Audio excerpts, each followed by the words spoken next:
लोकसभा में नेता प्रतिपक्ष राहुल गांधी के बाद अब आम आदमी पार्टी ने चुनाव आयोग पर वोट चोरी का गंभीर आरोप लगाया है।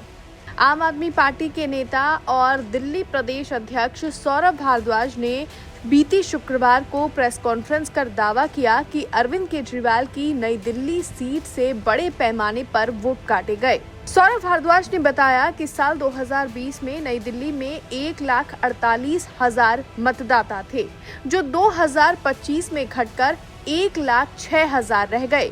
करीब 42,000 लोगों का नाम वोटर लिस्ट से गायब हो गया, जिसकी जानकारी 5 जनवरी 2025 को तत्कालीन मुख्य चुनाव आयुक्त राजीव कुमार को पत्र लिखकर शिकायत की थी। सौरभ भारद्वाज के मुताबिक आतिशी ने कहा था कि 29 अक्टूबर से 15 दिसंबर 2024 के बीच वोट डिलीशन के 6,166 आवेदन आए। इसके बावजूद आयोग ने कोई ठोस कदम नहीं उठाया। राइट टू इंफॉर्मेशन के जरिए जानकारी मांगी गई तो आयोग ने इसे व्यक्तिगत जानकारी बताकर देने से इनकार कर दिया। हालांकि चुनाव आयोग ने आम आदमी पार्टी के आरोपों को खारिज कर दिया है। चुनाव आयोग ने सौरभ भारद्वाज के आरोप पर सोशल मीडिया प्लेटफॉर्म एक्स पर एक पोस्ट में सफाई दी और लिखा, इलेक्शन कमीशन ने 13 जनवरी 2025 को सीईओ डीईओ की रिपोर्ट सहित 76 पेजों का एक डिटेल जवाब दिल्ली की तत्कालीन मुख्यमंत्री आतिशी को भेजा था।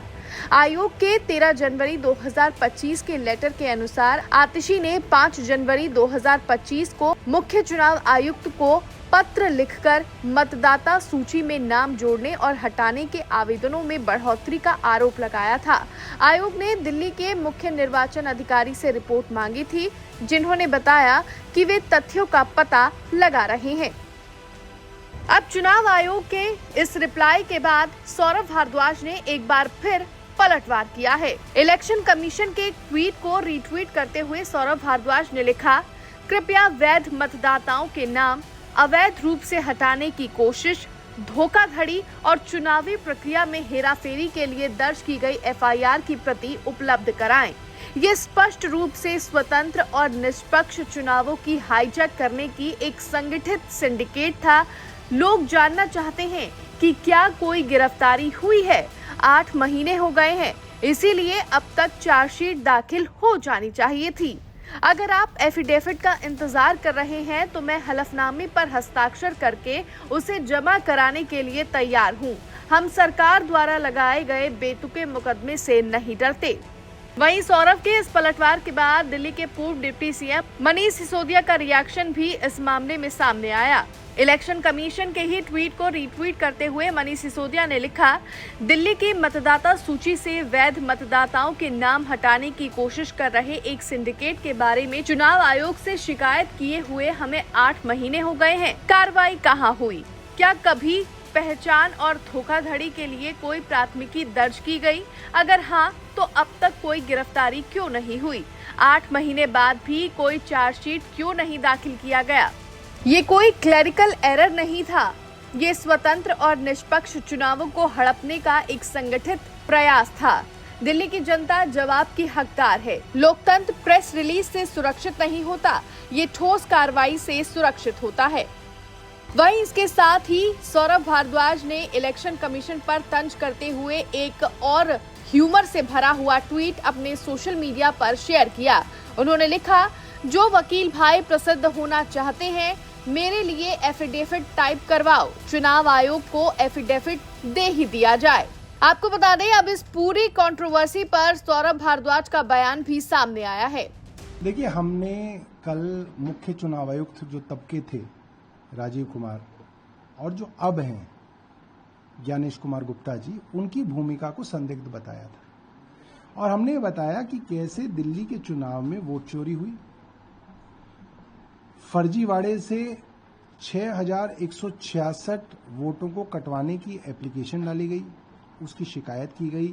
मुख्यमंत्री ने खुद कई बार शिकायत करके कहा कि इसके ऊपर इन्वेस्टिगेशन होनी चाहिए और कार्रवाई होनी चाहिए। हमने जब आरटीआई में जवाब मांगा तो मुख्य चुनाव आयुक्त या चुनाव आयोग की तरफ से लिखा गया कि साहब ये एक व्यक्तिगत जानकारी है और इसमें कोई पब्लिक इंटरेस्ट नहीं जुड़ा हुआ, इसलिए हम ये जानकारी नहीं देंगे। एफआईआर का क्या नंबर है वो भी नहीं बताएंगे, कौन इन्वेस्टिगेट कर रहा है वो भी नहीं बताएंगे, क्या इन्वेस्टिगेशन हुई वो भी नहीं बताएंगे। और जब हमने प्रेस वार्ता की तो 9:15 बजे तक वही इलेक्शन कमीशन जो 9 सितंबर को आरटीआई में कह रहा था कि एक व्यक्तिगत जानकारी है, वो अपने एक्स के हैंडल पे सारी जानकारी डाल देता है। तो ये कैसे संभव है? इसका मतलब चुनाव आयोग, कल तक तो मैं मानता था कि वो संदिग्ध हैं, मगर आज मैं मानता हूं कि चुनाव आयोग पूरी तरीके से वोट चोरी के फर्जीवाड़े को छिपाने की कोशिश में एक्टिवली लगा हुआ है। ये नहीं चाहते कि पता चले कि ये वोट चोरी का फर्जीवाड़ा कर कौन रहा है। ये हमारा आरोप है और हम आज भी डिमांड कर रहे हैं कि उस पर जो एफआईआर हुई उसकी कॉपी दीजिए। आपने किन लोगों को पकड़ा कि इन लोगों ने असली में ये एप्लीकेशन डाली थी, वो कौन लोग हैं, क्या वो गिरफ्तार हुए, क्या कोई चार्जशीट हुई, क्या हुआ क्या नहीं हुआ। दूसरी बात, ज्ञानेश कुमार जी को एफिडेविट का बहुत शौक है, तो उनका ये शौक हम पूरा करने के लिए तैयार हैं। जब एफिडेविट मांगेंगे हम साइन करके उनको वो एफिडेविट दे देंगे। वो ये कह के नहीं भाग सकते कि हमें एफिडेविट पे शिकायत नहीं मिली इसलिए हमने उसकी जांच नहीं की। बहरहाल अब देखना होगा सौरभ भारद्वाज के इन गंभीर आरोपों पर चुनाव आयोग की तरफ से क्या जवाब सामने आता है। ब्यूरो रिपोर्ट, दिल्ली तक।